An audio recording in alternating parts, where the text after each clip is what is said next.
এবারের বিপিএলে সবার আগে ফাইনাল নিশ্চিত করলো ফরচুন বরিশাল। শামীম হোসেন পাটোয়ারির ৪৭ বলে ৭৯ রানের দুর্দান্ত ইনিংসে ভর করে বরিশালকে ১৫০ রানের টার্গেট দেয় চিটাগাং কিংস। ১৫০ রানের টার্গেটে ব্যাট করতে নেমে বরিশালের ইনিংসের শুরুটা হয় দুর্দান্ত। ২৬ বলে ২৯ রান করে আউট হয়ে অধিনায়ক তামিম ড্রেসিং রুমে ফিরলেও তাওহিদ হৃদয় ও ডেভিড মালানের দায়িত্বশীল ব্যাটিং বরিশালকে জয় এনে দেয়। ১৬ বল হাতে রেখে ৯ উইকেটের জয় তুলে নেয় ডিফেন্ডিং চ্যাম্পিয়ন ফরচুন বরিশাল। বরিশালের হয়ে ৫৬ বলে ৮২ রানের দুর্দান্ত এক অপরাজিত ইনিংস খেলেন তাওহিদ হৃদয়। অন্যদিকে ডেভিড মালান ২২ বলে ৩৪ রানে অপরাজিত থাকেন। এর আগে এদিন চিটাগাংয়ের হয়ে দুর্দান্ত বোলিং করেন পাকিস্তানের অভিজ্ঞ পেসার মোহাম্মদ আলী। এক ওভারে নেন ৪ উইকেট।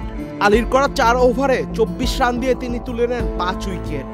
বরিশালের ফাইনাল নিশ্চিত, প্রতিপক্ষের জন্য অপেক্ষা করতে হবে ৫ ফেব্রুয়ারি পর্যন্ত।